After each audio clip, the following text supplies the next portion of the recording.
Good afternoon, Anadel family. Welcome to another episode of Soul Inspiration by Anadel Center. Today we have the lovely Miss Chichi Okpara with us today. We want to say a big thank you for letting us into your house and Thank into you your for personal having me. space. Thank How are you doing today? I'm doing well. How are you? I'm doing great, doing great. Thank A God. beautiful Saturday. We thank God. It is. Family good, kids. Everyone is good. Everyone is good. Yeah, Thank everyone's God good. for that. How are you though? You know, a lot of times we ask about family, we ask about the husband and the kids. Yeah. We don't ask about mama. Mama holds everything down. How are you doing? I mean, I'm good. You're good. You know, Amen. I'm We're good. going to talk about that. Yeah, You know? we'll get there. Absolutely. Being a foot and ankle guy, I'm always looking down at people's feet, you know, and we always like to segue into, you know, your shoe closet and your shoe collection. So I know you got a couple of shoes today, so we're going to talk a little bit about that. I got a high personal reference for your shoe collection. I heard about your shoe game, you know. Somebody we both know said you got the sickest shoe game. So let's talk for a second. What would you say are the oldest pair of shoes you have in your closet? Which ones would you say? Yeah. Oldest pair of shoes. Can I reach? Yes, please. Start reaching, man. So, oldest pair of shoes. Wow. Let's talk a little bit about this. So, these are my Vince Camutos. Okay. My mom got them for me. Mom got them for you. Okay. I think she got these for me in 2009 or so. Wow. Okay. So we're talking 15 years ago. Yeah. Beautiful. And you can even see like you've been worn. They've been worn, no doubt. They've been worn, but it's just a blessing. Yes. You know, because I know that there's some friends of mine that their moms can't give them anything. You're in line. So even though like I was doing a clean out of my closet, and a part of me wanted to throw these shoes away. Yep. You know, so I was like, these shoes are so old. If not throw it away, at least give it away to somebody. Yep. But then I was just like, but my mom got these. But my mom got them. So yeah. Yeah. Where were you in life at that point? Were you in college, undergrad, high school? Well, so actually, I ain't gonna try to date you on that. No, let me tell you. Yeah, don't. No, let's not do that. I'm like 29. Okay. 28-ish, you know. I mean, yeah, even younger. That's better. See? So no, I think I was doing my first master's degree. Wow. That I dropped out of. Okay. I didn't finish. It's all good. I got a master's eventually. Of course. Hey, you're Nigerian, so I know you got to get the extra, right? you know? Extra. But I eventually got the master's degree. But at this point in time, I was doing my master's degree in San Antonio. Okay. I was doing a master's in public administration because I like swore up and down that I was going to be in public administration, running. To be honest, I was going to be a city manager. Wow. I wanted to run a whole entire city and interesting. Really command. I like it. That's what I like to do. I'm just being honest. I'm sorry. Amen. Yes. But anyway, my mom got them for me, and at that point in time, she used to just get us a lot. My mom spoiled us. You know, what a blessing, right? She spoiled us. She was just a good mom. Good.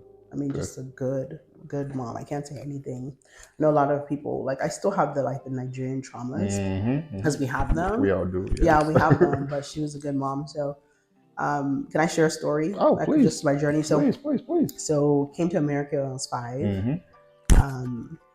It's a very interesting story because we weren't supposed to stay here. So you were just visiting. It's like a visiting visa type thing. Yep. We were gonna go back. Okay. And then my dad was like, oh, he'll be back. Because he went back to Nigeria. He was like, well, I'll be back. Okay. So he never came back. Where were you guys at this point? We're in San Dallas. Antonio? Dallas. Okay, right here. Okay. Yeah, so we're in Dallas. But he didn't come back. Huh. Was that planned? No. Obviously not, right? Okay. No, he didn't come back. And so I just share that not to like focus on my dad. No worries. That's what it is. But really the perseverance of my mother. Wow. So you, I mean, I don't know if this is okay to talk about. Yeah. He just left her, yeah, like high and dry. Like when you say he didn't come back, he just left. Yeah. Wow. High and dry. Man, we got to talk about that, man. A single mom in a foreign country. I mean, 4 children. Culture shock. Worked 3 jobs. Wow. Culture shock. Didn't know anything. Didn't know her left to right in America. Oh my goodness. So, you know, working with my therapist now, that's a big trauma. That's a big trauma, no doubt. But you keep moving. You know, you keep going. I'm sure there was God in all of that too, man. Is your mom a woman of faith? Yes. No doubt. Yes, 100% God. He, I mean, he was our father. I mean, he truly, I mean, I know when we say, oh God, you're our father, I mean, we're talking literally. For me, for us, it was literal. I remember Wow. even as a young child, like, just praying and just telling God, like, God, you're the only father I know. Wow. You know. And you 5 years old at this point? Is that what you said? Yeah, like 5, 6. Yeah. So you're talking elementary school. Man. Yeah. Older siblings or younger siblings? I have older siblings. I have younger siblings. Okay. So, but yeah. So whenever I look at these shoes, it just reminds me. Takes you way back, right? Yeah, it just takes me back, and I know she gave it to me in a later period in my life, but it's kind of like a symbol of like the walk that she had to take to get to where she is today. We're going to talk a little bit about that in a second. I mean, that's definitely some sentimental value there. Yeah. So, you know, how about the newest pair of shoes you have? And let's talk about, you know, newest pair, the most recent one you got. Yes. So these Chloe's. Chloe's. Tell me a little bit about that. It's some flat shoes, man. No arch support, guys. Go ahead. Thanks, Doc. So I'm calling you out. I know you are. My girlfriend got these for me for my birthday. So one of my birthdays. Beautiful. She sent them in the mail, and wow. You know, it was a really nice gift. It's expensive. Very expensive. It's expensive for a gift. I can tell. Yeah. Just I've been friends with her for a long period of time. Yeah. Can we shout her out? I mean, can we shout her out on the video? Oh yeah, Donna. Go ahead. Donna. Yeah. All right. Like one of my good, I would say one of my best friends. Awesome. And if you're listening, please send me some shoes too. Man. Yeah, send shoes, Donna. But no, she got these for me, and I mean it's bigger than the shoes. Obviously. You know, it's bigger than the shoes. But these are the newest pair of shoes I have, and I'm true so thankful testament for of friendship. I mean, yeah. Are they comfortable? Oh my God. Yeah. But it's not just comfortable. It's real cute. It's cute. Hey. It's real cute. When people see it, they're like, "Oh, those are lovely shoes." So I'm very thankful. I love it. All right. How about shoes that have, you know, a really sentimental value? I know the one your mom gave you as but the most sentimental, what would you say? Yeah. So my mom's was sentimental and old, but this is these are sentimental. Wow. Crocs, man. There's got to be a deep story behind this. So you got to tell me. Can I share the story? Please, we want to hear it. So, if you know me, I'm a very simple girl. I know people might see me and not believe it. You can ask my husband, everyone that knows me. I'm very, very simple. Okay. I'm chill. And when I was going through my first pregnancy with twins, these shoes were my lifeline. Wow. My friends used to make fun of me because they're like, "Can you not wear these shoes?" Right. Because, like everywhere. Wow. But it was just, that was a hard pregnancy. It was a very, very hard pregnancy. My twins ended up having like a rare disease called twin-to-twin transfusion syndrome. Wow. So with twin-to-twin, basically one twin is giving the other twin all of their, you know, I'm not a physician or medical. What you mean. Yes. So we ultimately had to have the surgery, the ablation surgery. So whenever I look at these shoes, I remember that journey. Absolutely. I mean, absolutely. These shoes were like, they were with me as I journeyed through that pregnancy. But when I journeyed into the hospital, and I was so afraid because if you're familiar with the disease, a lot of times people lose both of their twins. They lose both, and your best case scenario, one of them passes away because the other one is sucking everything out of the other one. You know, a lot of times both get lost. Yeah, both of them are here today. They're here, man. And when the first doctor that was going to do our surgery, he was like, "Sign this paper." I know Chike was my husband. Chike, he wasn't there. He went somewhere. I don't know what happened, but I called him and I said, "Babe, this man is making me sign a paper that says if one of them survives or not, like he's not no liability, right? Yeah, and you got a attorney background, and your husband got an attorney background. Yeah, we don't like messing with these people. Yeah. Okay? So then I said to my husband, I said, "I can't sign this paper." Right. And then he was like, "Okay." We walked out of the hospital. We left. Are you serious? Wow. We left the hospital, and I'm just so thankful. Like I remember wearing these shoes that day because I remember looking down. I was on the hospital chair bed, and I was looking down. My legs just going like, "Man, this can't be real life." That this pregnancy that I prayed for. Yes. Now I'm here, or someone's telling me to sign a paper. You remember how far along you were at that point? Yeah, I had to have this surgery at I think it was like 17 weeks. Wow. Yeah, so it was like 17, 18 weeks because once you make it to 24 weeks, that's when they're like, okay. So once we left Dallas when that man was talking rubbish. We left Dallas, and one of our good friends, another shout out like Kenny Leobache. Yeah, well, we know Kelly. Yeah. Kenny, I'm coming for you, man. You know, Yeah. you next. Good ENT surgeon, absolutely good Yes, guy. Good and guy. just like Chige's best friend, and just they're just family. Like him and Nkechi, they're just family, and we really appreciate them. Just everything we've gone through in our lives, they've been there. Kenny has been like a sound, like physician that's guided and advised us. So Kenny was like, "You guys, what are you gonna do? What's next?" And we're like, "We don't know." The OB-GYN that Kenny connected me to, rest in peace, Dr. Monica, her, and she passed away.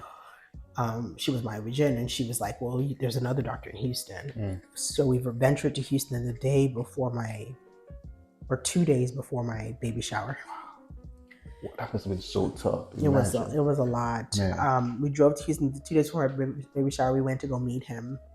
He said, you look fine. The first meeting, he said, you look fine today, but before you head out, let me check you again. Thank God he checked me again the day before we headed out. He checked me again. He's like, it's go time. Wow. It's too far gone. You have to have the surgery gotta have the procedure now. So in Houston, away from home. In Houston, away from home. Wow. And I remember walking into the surgery room. I'm talking to my mother-in-law, and she's just praying and just encouraging me. I remember that so vividly. Thank God for her. Yeah, I go in and I do the surgery, and I still have the scar. And I look at the scar and I just thank God for that. You know, for the medical care. Yes. Like Kenny would often say, like, we're in America, thank God. You know, sometimes in other countries you don't have the resources. Yes. So walked in, did the surgery, and you know what they say is you wait every week. You do the ultrasound. Gotcha. Yeah. For 4 weeks. Once you pass 4 weeks, you're in the clear. I'm clear. Yeah. So I mean, you saw them. You saw them. There's some the energy, healthy. God bless kids. You know what I'm saying? Yeah. Amen. So they're here. They're healthy. Yes. And like you said, they're rambunctious. And yes. True testimony. True. There's some pretty boys too. They're gonna be models. Watch. We're trying to put them to something. So thank you so much. I love it. God is good. So these shoes carried me. I mean, God carried me. Obviously, but these shoes, I can tell why you'd never get rid of these, right? I'll never. No. I never. Because I just purged my closet. Yep. I was like, no, these shoes this ain't going nowhere. Yeah. I like it. Tell me about your everyday, comfy type shoe. Are you more for work, for example? Are you more of a dressy stiletto type lady, or are you wearing tennis shoes, flats? I mean, what's a typical day for you? So a typical day for work, it's flats. But I'm starting to look at these heels that have like a little chunk to it, but not a little wedge, but not kitten. Okay. Kitten heels are weird. They're kind of weird. Yeah, I don't like those. But they have a little substance to them, but they're not super heavy. Now, if there's a big meeting I'm going to be attending, of course, then I might pull out the little heels for them. But generally, no. Okay. Tell me a little bit about those Nikes right there. What's the story behind these? So these are I think the shoes that you cannot live without. Can't live without. That's what I was about to say. Yes. Tell me why. Are they comfortable? They're comfortable. But even more so, I love to work out. I was a fitness instructor for like 6-7 years. Wow. So I used to teach spin classes. I used to teach general group X. And whenever I ask my friends, because I've been going through a lot of mental health stuff and reflection and all that. Like, when did they feel like I was my happiest? Or am I just more relaxed, free, more relaxed? Free, yes. And they always say, like, when I used to teach spin, I just got so much joy in being able to see the impact that me teaching my lessons, teaching classes had on other people. Right.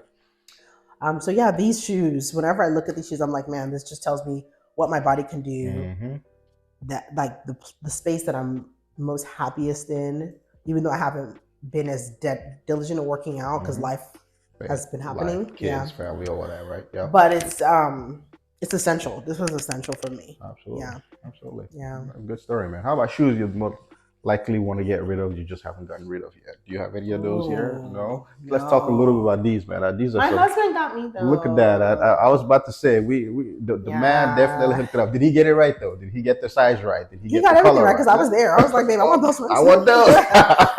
Tell me a little bit about those, man. He hooked it up. So yeah, it was my birthday, and Wow. he took us to, I don't know, maybe I think it was like Nordstrom or Neiman's, whatever. Wow. And he was just like, get something for your birthday, and I got this. So I got this. that's not chukuka right there, right? Tell us what that is. So there's Chanel. Okay. He did good. He did a great job, and he got me another pair too. But I like these are like my fave. Absolutely. You can catch me wearing these. But yeah, just Are they comfortable? It's very comfortable. Beautiful. He did good. He did a great job.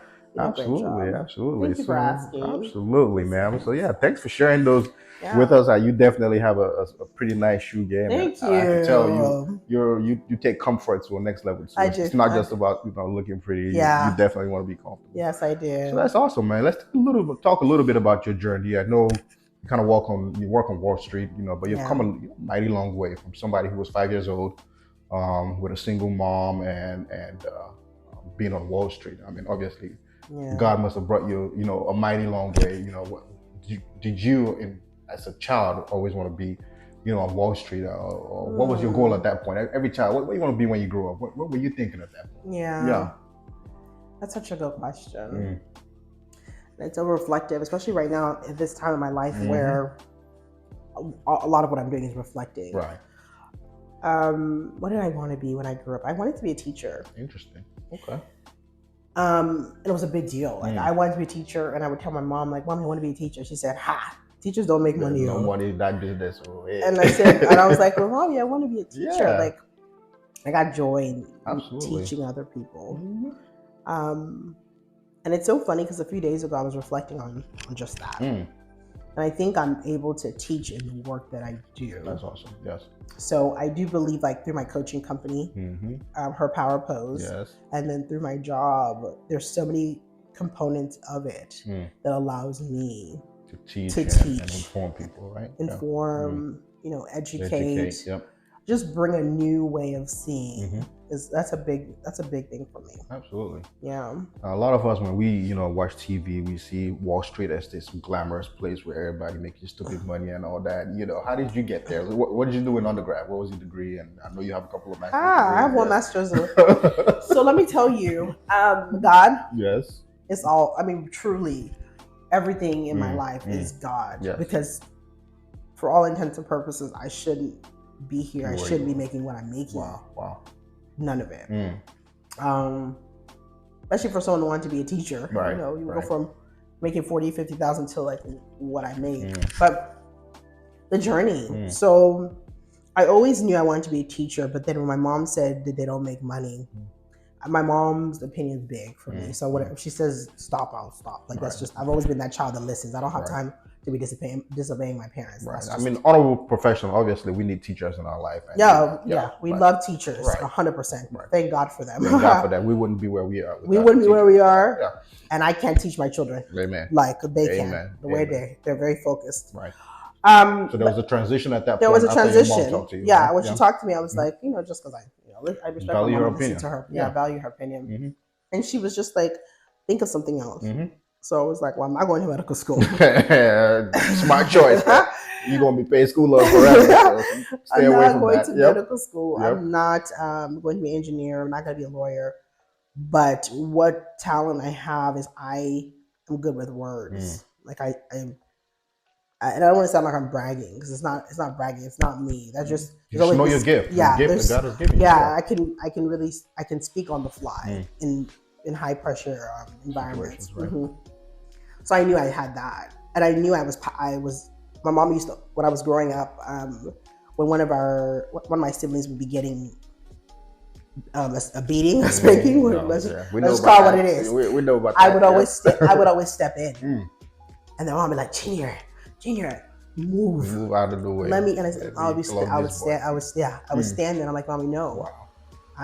They didn't. I don't think they did anything, or talk to them, hear what they have to say. Now, mind you, I was like 7, 8. Ages were. You had that instinct already in you. Wow. Yeah. Okay. So I've always had a sense of like justice and really caring about like other people. I think borderline like empathetic, empath, all that stuff applies.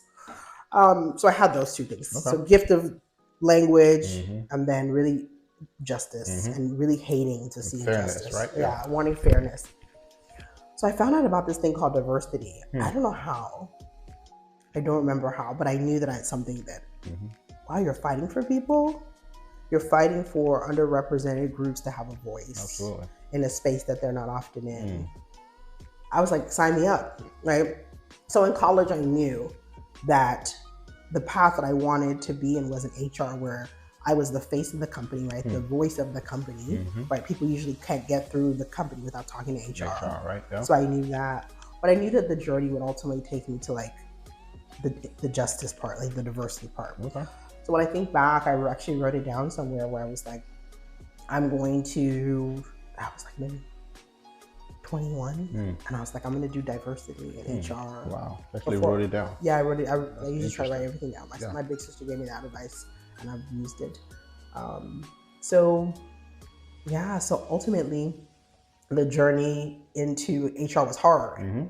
Anyone that wants to get into HR will tell you it's very hard to get a chance in that space. Interesting. Yeah. I got a chance with the Workforce Commission, so Texas Workforce Solutions. I know about TWC. Yes. So I was working with them, and the goal there was to get employers to understand that Texas Workforce Commission is not only for unemployed. We often had, I say we like we're still there, but we often had professionals that were gainfully employed that were leveraging that platform to find opportunities. So how do we get more employers to put opportunities there so that professionals that are employed as well as unemployed can have like privy to the opportunities that are available? And it was free. So I did that. And I'll fast forward because I think the turning point in my career happened when I joined Amazon. So I'm a 2-time Amazonian.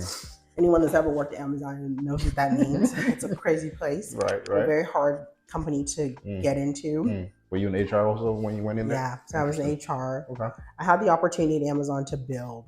And the thing, and another, I would say, unique part of my career is I am very entrepreneurial mindset. And oftentimes when you see people incorporate, they're really following whoever the leader is, right?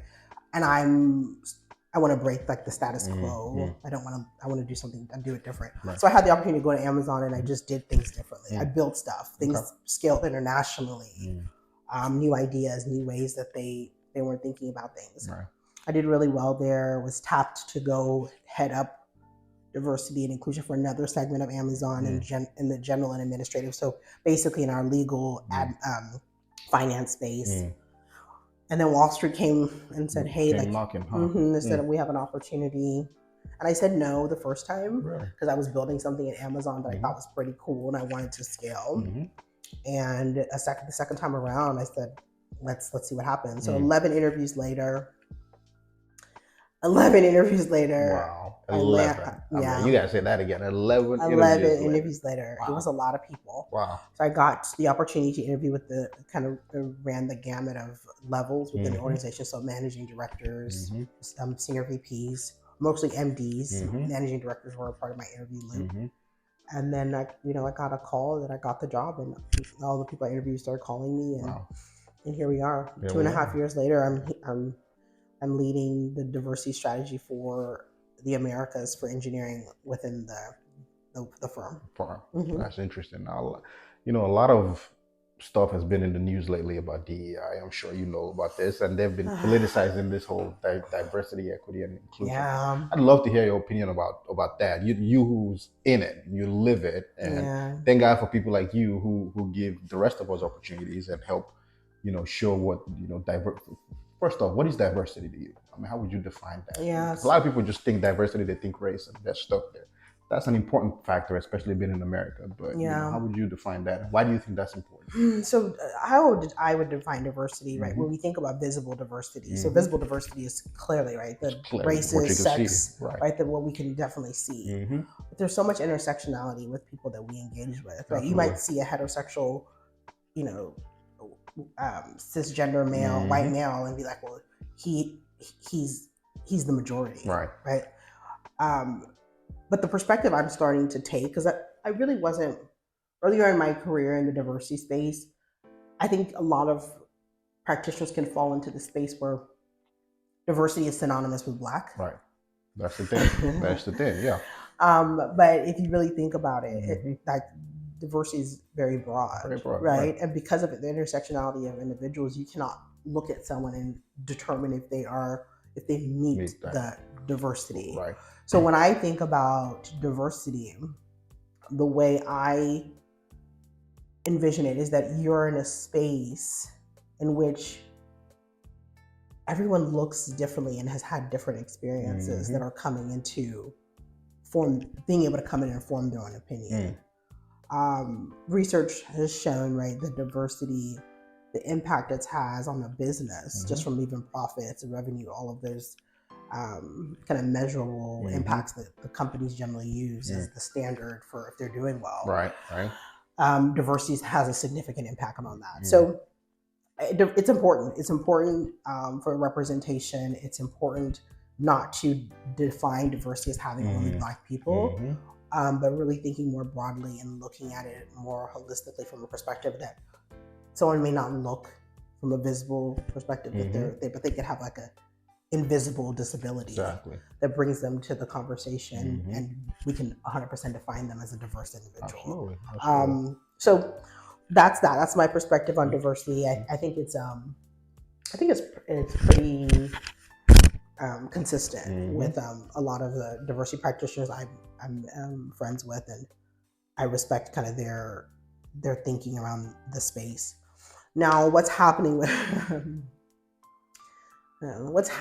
diversity? You know, the thing is that in this space, it's challenging because when you're doing the work and you're having to go into rooms and tell people of power why people like you deserve to be in the space. Right.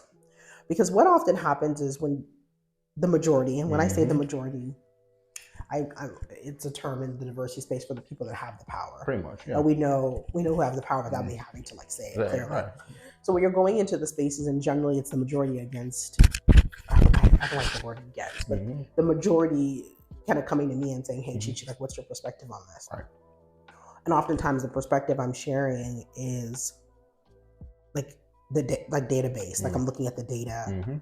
The data is not just where I am today, but across doing this work. The data is very telling. Right. When it's clear. It's clear that there's a lot of opportunity. Right. You start feeling like, man, I'm having to go in these rooms each and every time at the level that I'm at. So I'm like meeting with senior VPs, presidents, all those things, saying to them like, hey, like this is why we need to do this. Right. After a while, there's a point in time you get tired. Right. Because you're saying to yourself, like, why do I have to consistently tell people to make room for me? Right. You know, or tell people why someone that looks like me, or maybe not, they don't look like me, but they've had a diverse experience, why they deserve to have an opportunity to have access to this company and access to build wealth for their family. Because I know a lot of us may, you know, not like sit back and think about it, but the corporate world that we work in is like 80-90% of Americans, that's the means in which they build wealth. Right. So you're leaving people out, right, of being able to build that for their family. Right. So on one end, diversity practitioners, we are tired. I'm not gonna. It's got to be exhausting. It's a mental. I mean, it is a mental toll on you as someone that identifies as from a diverse groups and and have many intersectionalities of diversity, and then also having to come in and say, well, hey, we would like the opportunities. We would like equal opportunity for equal access and for equal outcomes. But the whole thing is going. The whole thing's going. I mean, I believe it. I know, like, there's a lot of practitioners that are like, well, you know, we're fighting, but the way that I'm seeing these laws come through, Mary, like, I'm nervous. I'm to the point where I'm like, diversity can't be in my job title. Wow. It has to be. I always want it to be a part of my work. And to be honest, I think we should all be doing work that's inclusive. Right. I mean, like, it goes without across saying. the board. Yeah. But I don't know if the diversity practitioner role will last the test of time. I think it's going to transform into more people experience, right. overall people experience. Absolutely. Yeah. I mean, that's really important, and we thank God for people like you. Thank God for we don't want you to quit, man. We need you guys in there, yeah, in the rooms, making those decisions for the rest of us out here, right? So let's go back to 5 years old. You're back. You're in Dallas. And obviously this is a challenge, and you've talked about several challenges you've had, and I'm sure your faith has been central to all of that. Talk a little bit about some of those challenges and how you guys got through them, and how your faith helped you get through them. I think at that age, Mm-hmm. it was less about faith, Right? Because at that age, I'm just gonna. Yeah, it was more, but when I look back, right, I'm reflective. Exactly. When I reflect back, it's true, like what I said about earlier, like God being the only father I've ever known. I mean, you can see God's hand through that process, even though you didn't know what was happening back then. No, he was there. He was right there with my mom, and it was, like not he was, over her, but when I look back, I'm like, man. I mean, there's so much that I could go into there, but what I will say is it was hard. My mom was sharing a story a few days ago about how she didn't know how to drive, but she had to work. Jesus. So she would just get in the car and get into car accidents because she had to go and work. She just had to go, yeah. In a city where there's no public transit, you got to drive everywhere. You got to drive it. Even if there was public transit, she wouldn't know how to use it. Mom, she just came from like Nigeria. JJC, as they say, right? Yeah. So she didn't even, like, at that point in time, she used to tell us, like, they'll be asking her for stuff. She worked at IHOP. Wow. That was one IHOP, Pizza Hut, and a hotel. They'll be asking her for stuff. She's like, what are these people asking me? Just come in, like, can I have spaghetti? Right. She'd be like, shit, what is that? What is that? So, and she's the mother of a Wall Street mogul today. Look at that. Look at that. Yeah. God. But she's just like, I admire my mom because I don't know. Like when I look at my life now, I'm like, man, could I have had that life? Wow. But when I think about the journey with all four of us, I'm thankful that my grandmother was able to come. So my grandma left Nigeria, came, and she was able to come and help my mom to really help take care of her so my mom could actually focus on becoming something, in America. Absolutely. But I mean, different things like the pregnancy, for example. I mean, talk about how you guys made it through that pregnancy. I mean, when did you find out first and foremost about the issue with the twins, and how did you guys handle that? So I think that I want to say something about my childhood because a lot of people don't know this, but in the times in the 80s, husbands didn't leave wives.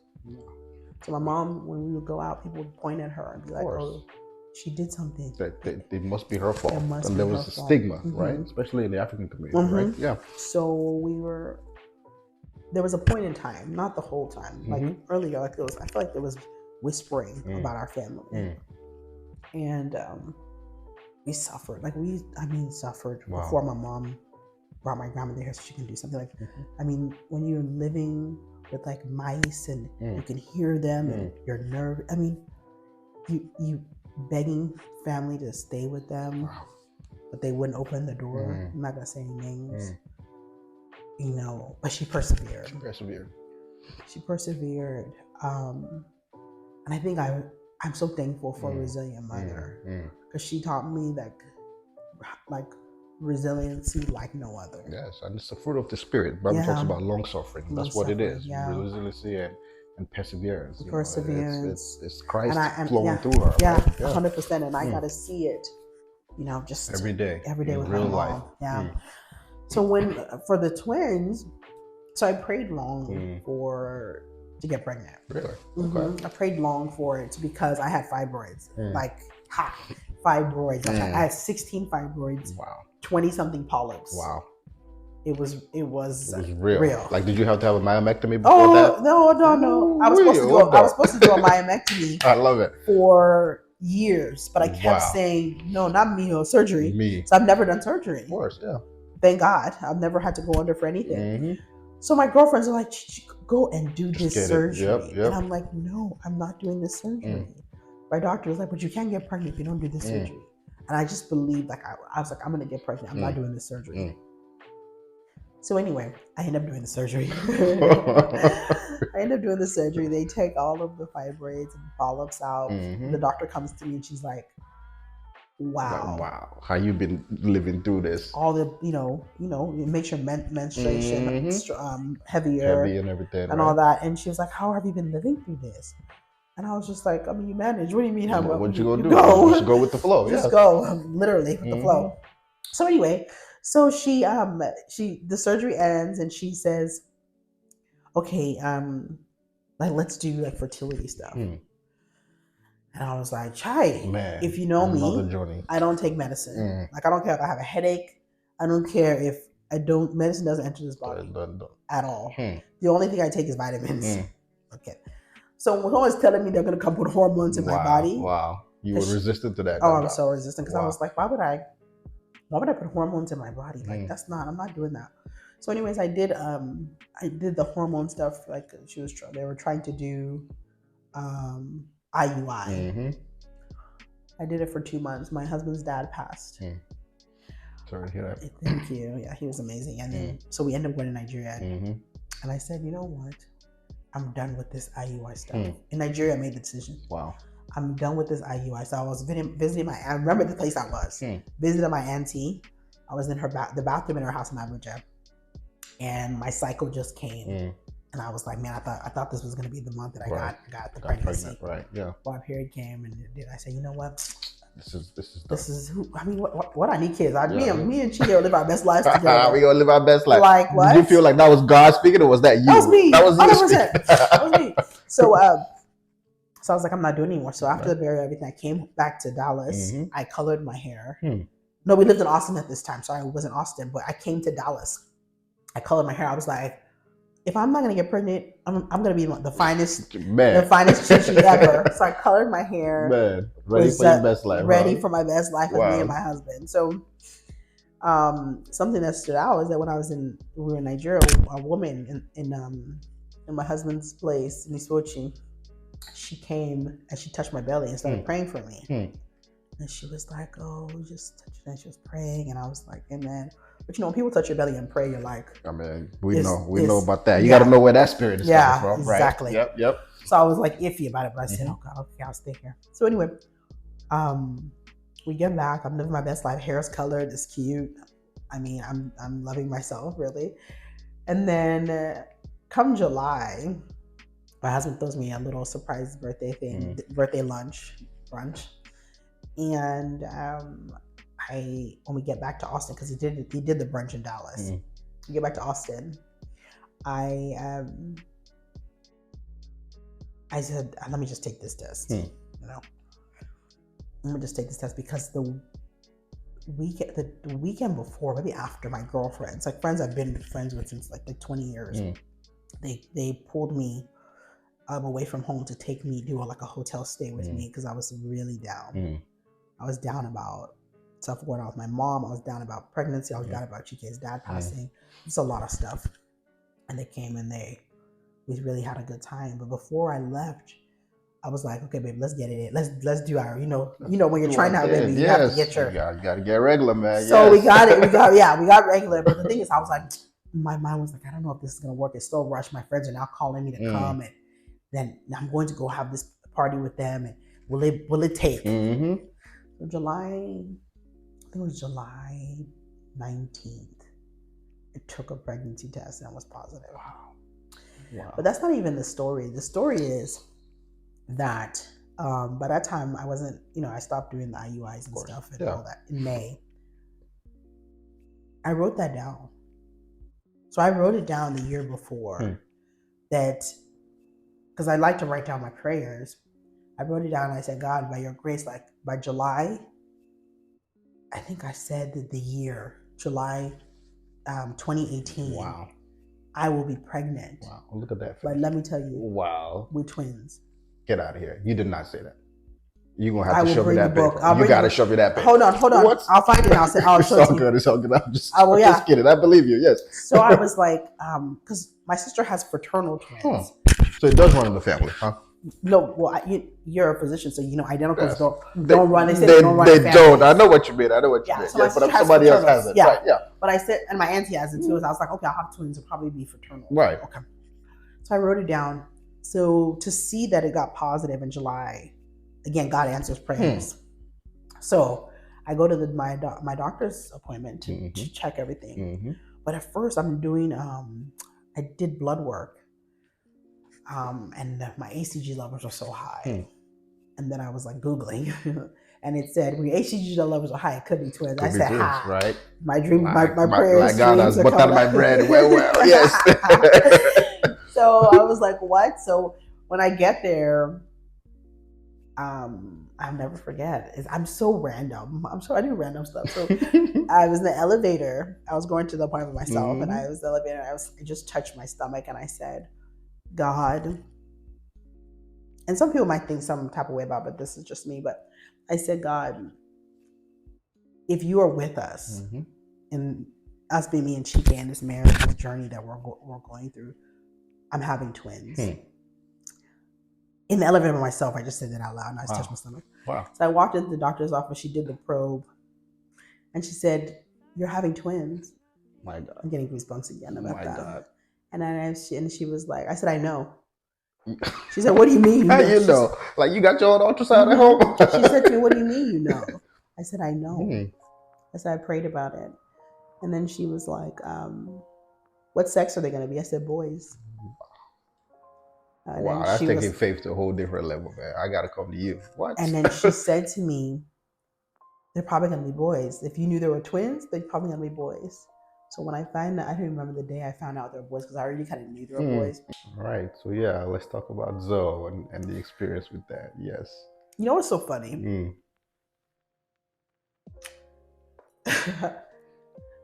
We did not have a name for Zoe. Because I have to have C-section, so I know what I'm going to deliver. Except for Ches and Doe's, there was emergency C-section, so they came when they wanted to come. Right. We didn't. I think we picked Zoe's name a week or a few days before he was born. Wow. I say that because for that experience, me and Chike were just laying in bed. We're like, okay, I need a Z in this name because we have Ches, we have Doe's, we need another Z. You need another Z. Yes. I need it to be a heavy hitting. I need it to, of course, have God influence. And I may not say this correctly, but I'm just gonna say it because of course you love all your children. Of course, yeah. But your first children are always like, there's all this energy behind it. Oh my God, you're first, so you're doing a lot. Their names are picked. Years before, man. You've been dripping on that years, yes. Right? Yep. So for a child that we picked his name a few days before he was born, he will always have the most significant impact on my life. Tell people why you're so emotional about this child, man. He's brought you a mighty long way, and this kid a mighty long way for sure. Yeah. He's just joy. You know what he's like living joy. You know, my Ches and Doe's, they're also, they have their thing. Right. But Zoe is just a little different. That entire pregnancy, I was sad. Sad. Like, so sad. And it was so weird because anyone that's gone through like a depression or just sadness, it's like a cloth. Yes. Like someone just puts a cloth over you of sadness. And you're just doing everything to take it off. But you can't. You can't. And I know a lot of times in our culture, people don't get that. They don't get that. They don't want to talk about it. They just want to live in shame and in silence. Yeah. And they're just like, oh, be happy. Be happy. Someone told me that. Look at you. Look at that. Be happy. Like, oh, you have a roof. Be happy. Thank God for what you got. What you have. But when it hits you, the be happy, it's not sufficient enough. And that's not God's plan either way. It's not. It's not. So I had a cloth over me. It was heavy. I couldn't take it off through that pregnancy. It was heavy. It was heavy of sadness. I mean, I would be in bed. And naturally, I'm very introverted. So I have to like bring a lot of energy in spaces that exhausts me. Mhm. You know, I'm actually a one-on-one person. It's better for me. Hmm. So that one I was just like I was worse than my normal Hmm. self. Hmm. So I was just like in my bed. My friends couldn't reach me. Wow. It was a lot, and I even like during that period of time, I love my friends so much because they give me so much grace. Because I am that friend that will disappear for some time to Right. just withdraw and Right. like be alone. So that one I withdrew like big time. But yeah, it was I was down in that pregnancy, but then when Zoe came, it was just joy. And I had postpartum preeclampsia, and that was scary. Oh my gosh. A lot of people think preeclampsia is something that happens before. Yeah, only we found out me. the hard way that this could happen Yeah, I after remember. pregnancy. Yeah. You know, Yeah. Because even me, I was like, after. I'm like, what is preeclampsia means before? What you talking about, right? Yeah. No. Triple digits on stylistic and systolic and systolic. Yeah, stylistic. Yeah. But you know what I mean. Yeah. And thank God for the emergency room and my older sister telling me, check your blood pressure now. Yes. I checked it. She was like, you better get up and go to that ER. Straight. So, I was admitted. That was just I would say small because I could have lost my life. Obviously, was trying to take you out. The devil is trying to take this child out. God knows. The devil knows that God has a hand and there's destiny on this life, and He's trying to take you out. Yeah. Yeah, but He's also placed people. Right? He's placed just people that have taken me as I am, and always like still like checked on me. And giving me a word through him like, Chichi, take your blood pressure now. Wow. Like when you're talking to me, we're gisting about things that don't have anything to do with the fact that you just gave birth, but check your temperature, check your blood pressure now. And I did, and I was like, oh my God. And she was like, what? I told her the number. She's a nurse. She was like, no, get up. Straight to the Tell Chichi to come. Yeah. And thank God, because I could have stroked out. Stroked out and died. Yeah, that's usually what happens. Yeah. So we thank God, because to be honest, if anything was gonna happen to me, like Chige is a very attentive dad, but I'm the one that's on top of like medical appointments, taking the boys to do that. That's usually the case. I would say that. Exactly. Yep. So let me just tell you the story of Zoe. So we go to a holistic pediatrician because I don't take medicine. I'm particular about what they're putting in my kids' body too. Right? Yeah. In my kids especially. So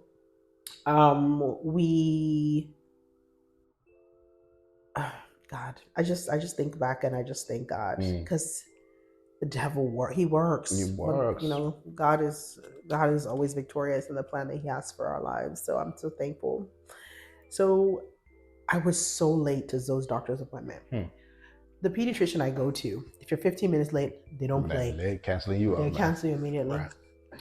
So my job brings nannies to you because they want you to work. I mean, it's nice. Let me not be shady. What? I don't know nothing about that, but I mean, so if you call and say you need care, they literally will bring childcare. They'll bring childcare to your house. Wow. So we thank God for that. So at that day, I had childcare here from the firm, and I was just busy, and I was like, "Gee, we have a doctor's appointment for Zoe. Let's go. We gotta go." Right. I was running so late. I was calling on the phone. I said, "I'm going to be late. I'm so sorry. Like I'm going to be past 15 minutes." While I was driving there. Now, Nara, if you know a physician's practice you've been going to for 2+ years cancels something at 15 minutes, wouldn't you just call them and reschedule? Because you already know they're not going to see you. Right. Something kept telling me to go. Gotta go. But there was another thing telling me, go home. Wow. I swear. Wow. And something was just like, keep going. Mind you, 20 minutes later, something said go. They probably already canceled you, but that voice is saying go. Go. So I kept driving. I kept going. Mind you, it's in Frisco. Not like close, like Frisco. Right. So I kept driving. I tell the nanny, park my car. I'm going to run in and beg them. Literally. I'm going to beg them. I'm going to beg them. Yeah. So I go to the woman in the front. I say, I'm begging you. Like, you're going to find this funny. My sister-in-law just hired a sleep coach for us. So She said Zoe needs to be 15 pounds before you do the sleep coaching. The way God works, I'm that mom that had a scale in my house. Wow. But I gave the scale to a girlfriend at work because she was pregnant for her first. Now, if I didn't give that scale to my friend, I would have canceled that appointment, rescheduled it, and weighed Zoe at home and said, "Oh, we'll just reschedule his well visits." Right. So I ran in there and I said to the woman, "I just need to weigh him. Please, I just need to weigh him." Because I needed to know if he's 15 pounds, I can start sleeping. Because I started seeing black figures. I was getting delirious. You were literally delirious, yeah. So I was like, please, let me just weigh him. Let me weigh him. That's all I need. I don't need the doctor. I just weigh him. Because I just gave the scale away. Of course, yeah.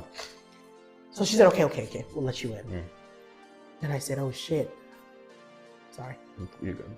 I was like, I just left my nanny in the car with Zoe. Wow. I don't know this woman from anywhere. From nowhere, my right? My job. Just random nanny from the firm, right? So then I start pacing the parking lot. Mind you, this woman is like the woman that works at the doctor's office comes out and she's like, "Ma'am, where are you going? We can see you. We can see you. We can see you. Like, come in now." Back, yeah. Come back and I'm now. looking for the nanny. Like, where's Zoe? Where's my goodness. So I see the nanny parked, and then she's walking this way with. So I said, "Thank you, God. She did not just take my child, because that could have easily happened in my car." Because she parked my car, and I ran in. She had everything. Wow. Thank God for good people. So then I come out. This nanny even comes to the doctor's place inside the place with me, and I was like, "Can you just weigh him? Wait, then we'll go." Right. And then she was like, "Mom, have you felt this?" I said, "What?" So what? What felt are you what? About? Yeah. She said, "Oh, maybe." She's like, "Have you felt?" And then she was. I said, "Oh," she said, "Maybe he's just constipated, but let me just get a second opinion."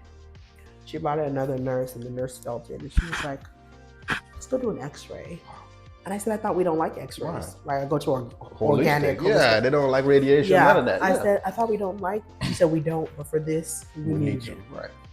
So again, Kenny is by our side, like instruction, telling us everything we need to do, who we should talk to, connecting us with doctors, all that. Those does MRI, CT scan, all of these things.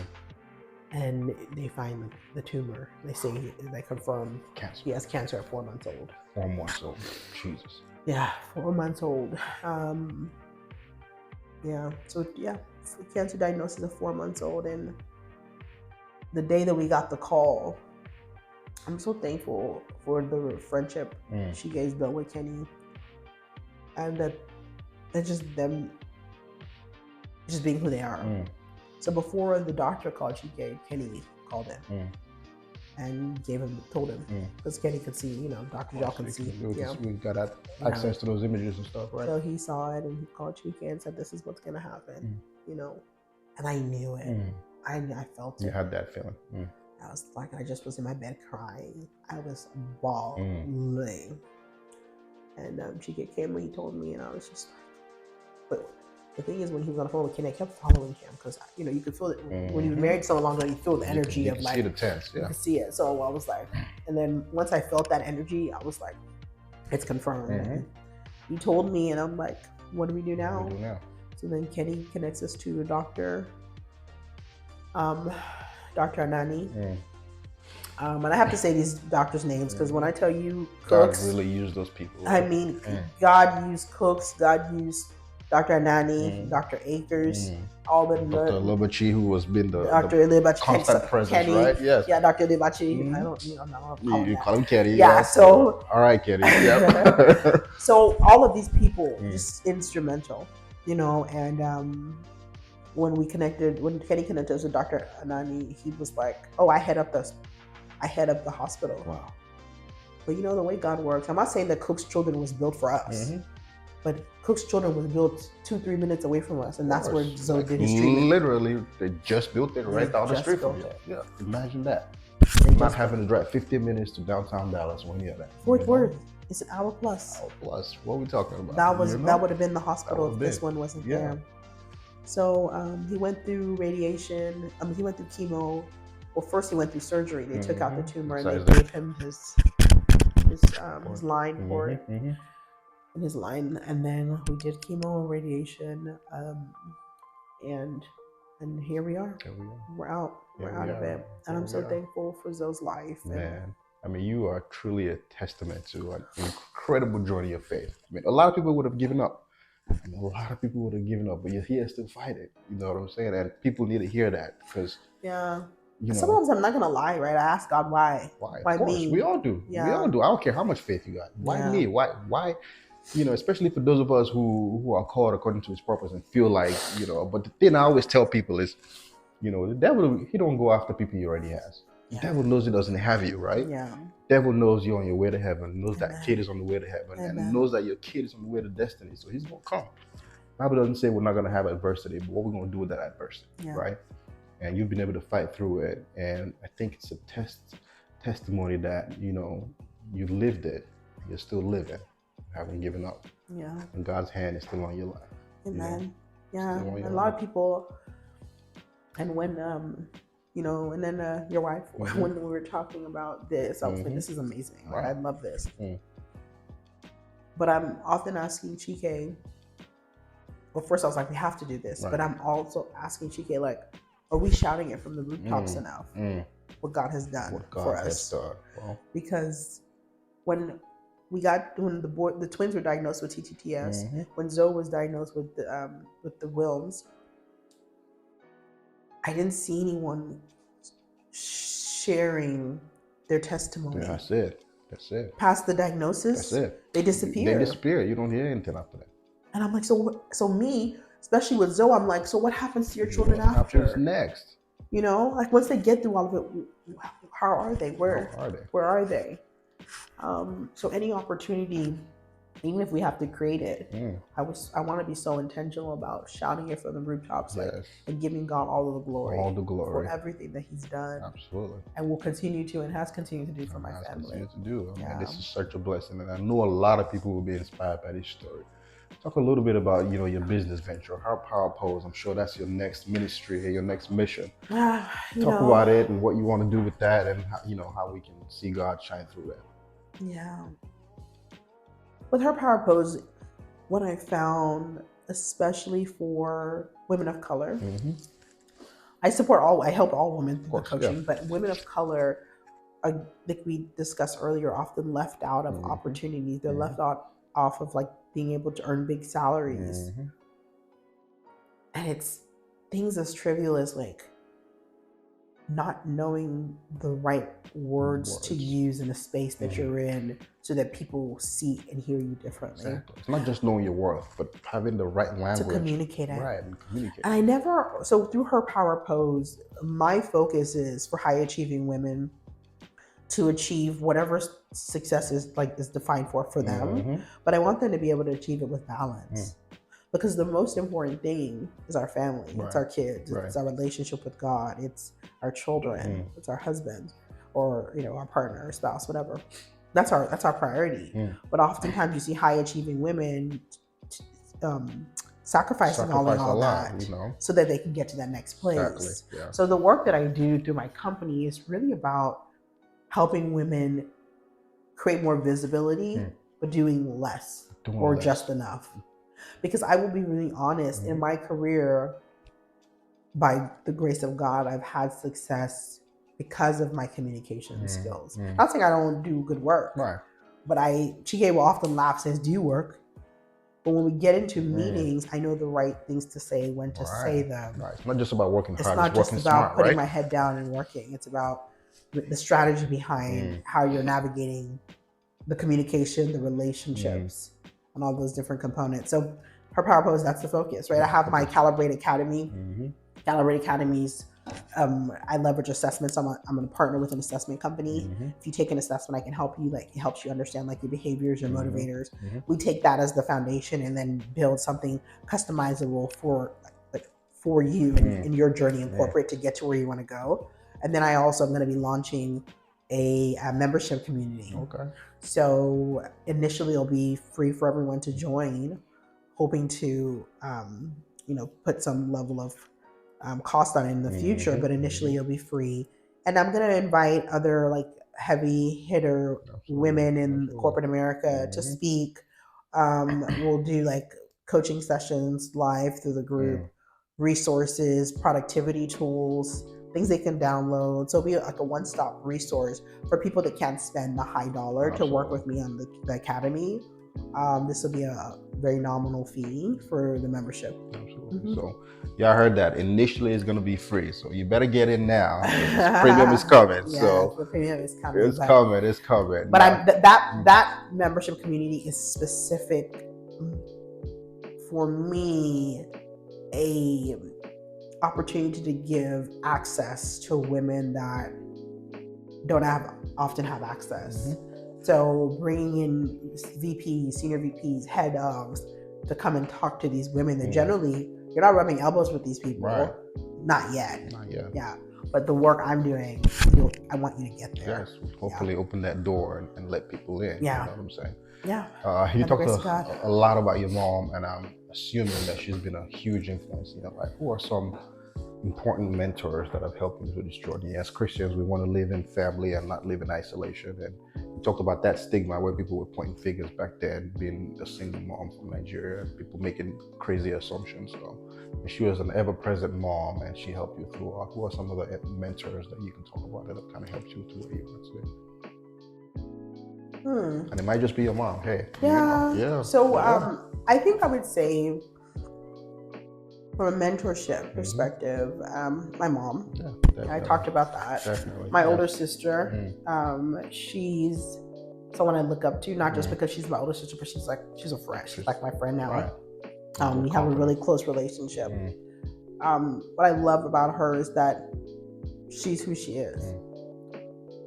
Whether it rubs you the wrong way or you love her, she's just real though. She's just who she is.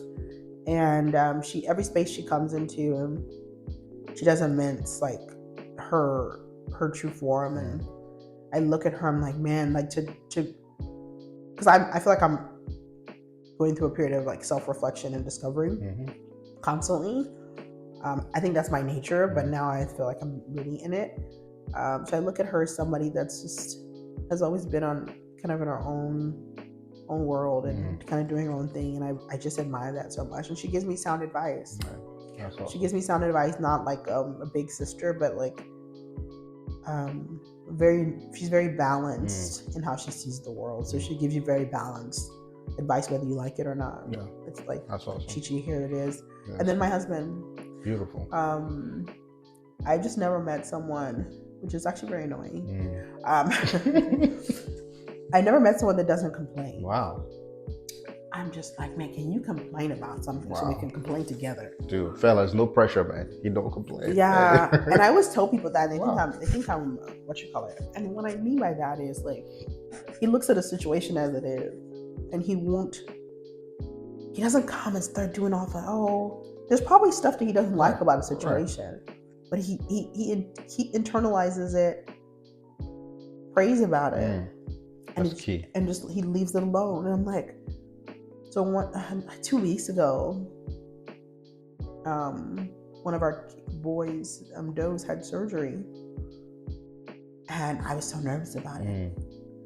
He just said to me, he's like, maybe it is or it isn't. It is. Is it faith or is it not faith? Yes. Like, we have to make a decision. Conscious decision. Conscious decision. Yes. Is it or is it? Yes. And I'm like, man, it must be nice. It must be nice to just be that. Be grounded all the time, because we worry. The rest of us just worry all the time. Yeah. Right? Stuff that we can't control. And maybe he doesn't share it with me. Maybe he doesn't put that on me, because he knows I'm already naturally a warrior. I admire it. And I admire his commitment to excellence. And what I love about him, and I see it as mentorship as I watch him, is his excellence isn't tied to like what he achieves in the world. Right. His excellence is really tied to simple things. Like, if he says he's going to do something, he does it. He's going to do it. If he promises somebody something, he shows up for them. And he is definitely a mentor. It's unwritten. It's not spoken, but I really see him as someone that I admire a lot. That's beautiful, man. That's beautiful. A lot of people are going to watch this and They're gonna say, I want to be her, I want to meet her, and I want to get a hold of her. I mean, how can people get a hold of you for her power pose, for all the stuff you're doing, and any social media handles? How can they find you? Yeah, her power pose on social media, just her power pose, Okay. and then herpowerpose.com for my coaching company. Awesome. And stay tuned, because my husband and I are also thinking about starting our YouTube page where we really talk about faith. Beautiful. Because we want to be able to sing it from the mountaintops, what God has done, and really share our story, so that if someone types in Wilms or TTTS, they can see our journey and see that God has taken us through, and my boys are good and they're happy. Amen. Yeah. God bless. But we want to say a big thank you for doing this. Thank you for having Thanks me. for letting us come into your home, and we look forward to coming back. There's a chapter 2 and a chapter 3 and a chapter 4. I love this. We're coming back, man. I love this. Thank you very much. Well done. God Well bless. done. God bless All you. right.